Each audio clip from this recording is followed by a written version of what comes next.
Now, ഇനി നമ്മൾ നോക്കാൻ പോകണം എങ്ങനെയാണ് ഒരു സപ്ലയറെ ക്രിയേറ്റ് ചെയ്യുക എന്നുള്ളത്. സോ ഫസ്റ്റ് ഓഫ് ഓൾ എന്തിനാണ് സപ്ലയർ? നമ്മൾ ഒരു പ്രൊഡക്റ്റ് വേറൊരു സപ്ലയർ അടുത്ത് നിന്ന് പർച്ചേസ് ചെയ്യുമ്പോൾ, അതായത് ഒരു സാധനം പർച്ചേസ് ചെയ്യാൻ വേണ്ടിയിട്ട് നമ്മളൊരു സപ്ലയറെ മീറ്റ് ചെയ്യുമല്ലോ. സോ അതിനാണ് നമ്മൾ സപ്ലയർ ക്രിയേറ്റ് ചെയ്യുന്നത്. സോ ഫസ്റ്റ് നമ്മൾ സപ്ലയർ ഒരു സാധനം വാങ്ങണമെന്നുണ്ടെങ്കിൽ ഫസ്റ്റ് നമുക്ക് ഐറ്റം വേണം. സോ നമ്മൾ ഐറ്റം ഓൾറെഡി ക്രിയേറ്റ് ചെയ്യും. ലൈക്ക് ഐറ്റം ലിസ്റ്റ് ചെന്നിട്ട് നമുക്ക് ഐറ്റം ക്രിയേറ്റ് ആവുന്നതാണ്. ഇതിൻ്റെ വീഡിയോ കാണുന്നുണ്ടെങ്കിൽ മുന്നത്തെ വീഡിയോ റെഫർ ചെയ്താൽ മതി. ഓക്കെ, സോ നെക്സ്റ്റ് നമ്മളൊരു സപ്ലയറെ ക്രിയേറ്റ് ചെയ്യും. സോ ആസ് യൂഷ്വൽ ഇതേപോലെ തന്നെ സപ്ലയർ സെർച്ച് ചെയ്യുന്നു. സപ്ലയർ ലിസ്റ്റ് എന്നുള്ള ഇവിടെ വരും. ദെൻ സപ്ലയറെ ക്രിയേറ്റ് ചെയ്യുന്നു, ആഡ് സപ്ലയർ കൊടുക്കുന്നു. എങ്ങനെയാണ് ഒരു കസ്റ്റമർ ക്രിയേറ്റ് ചെയ്യുന്നത് അതേപോലെ തന്നെയാണ് സപ്ലയറും ക്രിയേറ്റ് ചെയ്യുന്നത്. ഫുൾ ഫോം കൊടുത്തു, സപ്ലയർ നെയിം കൊടുത്തു. ഓക്കെ, സപ്ലയർ നെയിം കൊടുത്തു. ഇനി ഇപ്പോൾ അറബിക് നെയിം ഉണ്ടെന്നുണ്ടെങ്കിൽ അങ്ങനെ കൊടുക്കാം. ഓക്കെ, അതല്ലാന്നുണ്ടെങ്കിൽ നമ്മൾ സപ്ലയർ ഗ്രൂപ്പ് ഇതേപോലെ തന്നെ എന്താണ് ഇലക്ട്രിസിറ്റി ഹാർഡ്വെയർ നമ്മുടെ അതായത് ഇപ്പോൾ നമ്മളൊരു ലൈക്ക് നമ്മുടെ ബിസിനസ് എന്താണോ അതിനനുസരിച്ചിട്ടുള്ളൊരു പ്രൊഡക്റ്റ്. അതായത് ഇപ്പോൾ ഞാൻ നേരത്തെ ഒരു ഐറ്റം ക്രിയേറ്റ് ചെയ്തു ഐസ്ക്രീം എന്നുള്ളത്. സോ ഞാനൊരു ഐസ്ക്രീം അതാണ് എൻ്റെ കമ്പനി. സോ സപ്ലയർ വരുന്നത് ഇതേപോലെ തന്നെ ആരോൺ അല്ലെങ്കിൽ അതേപോലത്തെ സപ്ലയേഴ്സ് ആവും. സോ ഞാൻ അങ്ങനെ ക്രിയേറ്റ് ചെയ്യും ഒരു ഇത്. സോ സപ്ലയർ ഗ്രൂപ്പ് ഉണ്ടെന്നുണ്ടെങ്കിൽ അത് ക്രിയേറ്റ് ചെയ്യാം. അതേപോലെ തന്നെ കൺട്രി ആസ് യൂഷ്വൽ ഇതൊന്നും മാറ്റർ അല്ല ഉണ്ടെന്നുണ്ടെങ്കിൽ അത് ക്രിയേറ്റ് ചെയ്യാം. അതേപോലെ തന്നെ മോർ ഇൻഫോർമേഷൻ ഉണ്ടെന്നുണ്ടെങ്കിൽ സപ്ലയറെ കുറിച്ചുള്ള ഡീറ്റെയിൽസ് ഇവിടെ ആഡ് ചെയ്യാം. വൺസ് ഈ ഫീൽഡുകൾ മൊത്തം ആഡ് ചെയ്ത് കഴിഞ്ഞാൽ ഇതിലിപ്പോൾ ഈ ട്രാൻസ്പോർട്ടർ ഉണ്ടാവും. അതായത് ഈ സപ്ലയർ തന്നെയാണോ നമുക്ക് ഡെലിവറി ചെയ്യണം അല്ലെങ്കിൽ ട്രാൻസ്പോർട്ട് ചെയ്യണമെന്നുള്ള അറിയാൻ വേണ്ടിയിട്ടാണ് ഈ ചെക്ക് ബോക്സ്. സോ കറൻലി വേണ്ട. സോ വൺസ് സപ്ലയർ ക്രിയേറ്റ് ചെയ്താൽ അത് സേവ് ചെയ്യുക. ദെൻ നെക്സ്റ്റ് നമ്മൾ ആ സപ്ലയർ അഡ്രസ്സ് കാര്യങ്ങൾ ലിങ്ക് ചെയ്യും. കാരണം ഇപ്പോൾ ഇതിൽ ടാക്സ് ഉണ്ട്. ടാക്സ് നമുക്ക് ഇവിടെ സപ്ലയർ ടാക്സ് ഉണ്ടെങ്കിൽ അത് കൊടുക്കാം. അതേപോലെ അത് കഴിഞ്ഞ് അഡ്രസ്സ് ഇതേപോലെ ഇവിടെ ക്രിയേറ്റ് ചെയ്യും. ഓക്കെ, അപ്പോൾ ഞാൻ കസ്റ്റമറിൽ എങ്ങനെയാണ് ചെയ്തത് അതേപോലെ തന്നെ ഇവിടെയും ആഡ് ന്യൂ കസ്റ്റമർ അഡ്രസ്സ് കൊടുക്കുന്നു. അഡ്രസ് ടൈറ്റിൽ കൊടുക്കുന്നു. ലൈക്ക് എന്ന് കൊടുത്തു. അത് ബില്ലിംഗ് അഡ്രസ്സ് തന്നെയാണ്. അതേപോലെ തന്നെ അഡ്രസ് ലൈൻ എന്ത് കൊടുത്തു, ലൈക്ക് കൊടുത്തു. സിറ്റി വരുന്നത്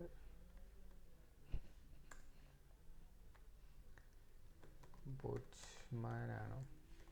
ഓക്കെ, സോ ആൻഡ് എമിറേറ്റ് വരുന്നത് ദുബായ് ആണ്. ആൻഡ് പോസ്റ്റൽ ഉണ്ടെങ്കിൽ പോസ്റ്റൽ. ഓക്കെ, അതേപോലെ തന്നെ ഇത് ബില്ലിംഗ് അഡ്രസ്സ് ആണെന്നുണ്ടെങ്കിൽ ഇത് ചെക്ക് ചെയ്യുക. അതല്ല ഷിപ്പിംഗ് അഡ്രസ്സ് ആണെന്നുണ്ടെങ്കിൽ ഇത് ചെക്ക് ചെയ്യുക. രണ്ടും ഉണ്ടെന്നുണ്ടെങ്കിൽ ഇത് രണ്ടും ചെക്ക് ചെയ്ത് വിടാം. അതായത് ചിലപ്പോൾ ചില സപ്ലയർക്ക് ബില്ലിംഗ് അഡ്രസ്സ് വേറെ അതേപോലെ ഷിപ്പിംഗ് അഡ്രസ്സ് വേറെ എന്നുള്ള രീതിയിലോ. സോ അങ്ങനെ ചെക്ക് ചെയ്യുക. അതിൽ ഫോണെന്നുണ്ടെങ്കിൽ ഫോണ് ആഡ് ചെയ്യുക. അതേപോലെ ഇമെയിൽ അഡ്രസ്സ് ഉണ്ടെന്നുണ്ടെങ്കിൽ അതും കൊടുക്കാം. ഓക്കെ, കൊടുത്തു. ഇനി ഇതേപോലെ തന്നെ സേവ് ചെയ്തു. ഓക്കെ, കറൻലി ഞാൻ നേരത്തെ സപ്ലയർ എന്നുള്ള സേവ് ചെയ്തിട്ടില്ല. അതുകൊണ്ടാണ് അവിടെ അഡ്രസ്സ് എന്നുള്ള ഇതിൽ വരാഞ്ഞത്. ഞാൻ ജസ്റ്റ് കാണിച്ചു തരാം. ഇപ്പോൾ ഞാൻ കസ്റ്റമറെ സേവ് ചെയ്തു, അഡ്രസ്സ് എന്നുള്ള ഡോക്യുമെൻ്റ് എടുത്തു. ഇതിലിപ്പോൾ നമ്മൾ നേരത്തെ കസ്റ്റൻ എന്നുള്ള ക്രിയേറ്റ് ചെയ്തത് ഇവിടെ നോക്കിയാൽ മനസ്സിലാവും. ലിങ്ക്സ് എന്നുള്ളതിൽ ഒരു ഡോക്യുമെൻറ്റ് ലിങ്ക് ആയിട്ടില്ല. സോ അത് എപ്പോഴും വെരിഫൈ ചെയ്യുക. എന്നാലേ നമ്മളെ കസ്റ്റമറിൻ്റെ ഡീറ്റെയിൽസിൽ അഡ്രസ്സ് ഫെച്ച് ആവുള്ളൂ. അതല്ലാന്നുണ്ടെങ്കിൽ ലിങ്ക് ആവുള്ളൂ. സോ നേരത്തെ ഞാൻ സേവ് ചെയ്യാതെ അഡ്രസ്സ് ക്രിയേറ്റ് ചെയ്തുകൊണ്ട് ലിങ്ക് ആയിട്ടില്ല. അപ്പോൾ ഞാൻ എന്ത് ചെയ്തു, സപ്ലയർ എന്നുള്ളത് കൊടുത്തു. ഓക്കെ, ദെൻ ഏതാണ് സപ്ലയർ എന്നുള്ളത് കൊടുത്തു. ദെൻ ജസ്റ്റ് സേവ് ചെയ്യുക. നൗ സപ്ലയറിലെ ഇതിൽ പോയി കഴിഞ്ഞാൽ അവിടെ അഡ്രസ്സ് ഓട്ടോമാറ്റിക്കലി വരും. ഇതേപോലെ തന്നെ ന്യൂ കോൺടാക്റ്റും കൊടുക്കാം. ഓക്കെ, ദെൻ അത് പ്രൈമറി അഡ്രസ്സ് ആണെന്നുണ്ടെങ്കിൽ നമ്മൾ നേരത്തെ ചെക്ക് ചെയ്തിട്ടില്ല എന്നുണ്ടെങ്കിൽ അത് ഇവിടെ വരില്ല. ഓക്കെ, ചെക്ക് ചെയ്തുകൊണ്ട് അത് വന്നു. ദെൻ ഇതേപോലെ തന്നെ അക്കൗണ്ടിങ് ഡിഫോൾട്ട് പേയ്മെൻറ്റ് ടേംസ് കാര്യങ്ങളുണ്ടെന്നുണ്ടെങ്കിൽ അത് കൊടുക്കാം. അതേപോലെ സെറ്റിങ്സിൽ പോയി കഴിഞ്ഞാൽ കുറച്ച് ചെക്ക് ബോക്സ് ഉണ്ടാവും നമുക്ക്. അതായത് purchase invoice creation without purchase order ഇല്ലാതെ ക്രിയേറ്റ് ചെയ്യണമെങ്കിൽ അങ്ങനെ ചെക്ക് ചെയ്യാം. അതായത് ഈ സപ്ലയറിന് മാത്രം. ഓക്കെ, കോമൺ കാര്യമല്ല.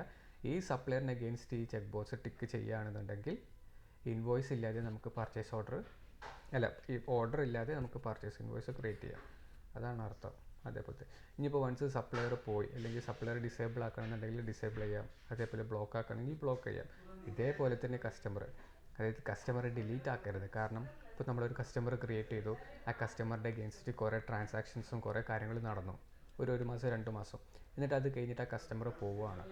ബട്ട് നമുക്ക് റെക്കോർഡ് ഡിലീറ്റ് ചെയ്യേണ്ട, പക്ഷേ കസ്റ്റമർ നമ്മളെ സോഫ്റ്റ്വെയറിൽ നിന്ന് ഡിസേബിൾ ആക്കണം. അതിനാണ് ഈ ഡിസേബിൾ എന്നുള്ള ഓപ്ഷൻ വരുന്നത്, സപ്ലയറിലായാലും കസ്റ്റമറിലായാലും. ഓക്കെ, സോ അത് ഞാൻ ഡിസേബിൾ ചെയ്യാതെ ജസ്റ്റ് സേവ് ചെയ്തു. സോ ഇപ്പോൾ നമ്മുടെ സപ്ലയറിന് റെഡിയായി. ഇപ്പോൾ നമ്മൾ ഐറ്റം ക്രിയേറ്റ് ചെയ്തു, അതേപോലെ സപ്ലയറും ക്രിയേറ്റ് ചെയ്തു. ഇനി നമുക്ക് ഐറ്റം പർച്ചേസ് ചെയ്യണം. ഇതിനാണ് പർച്ചേസ് ഓർഡർ, പർച്ചേസ് റെസിപ്റ്റ്, അതൊക്കെ വരുന്ന വീഡിയോസിൽ കാണാവുന്നതാണ്. Okay, by.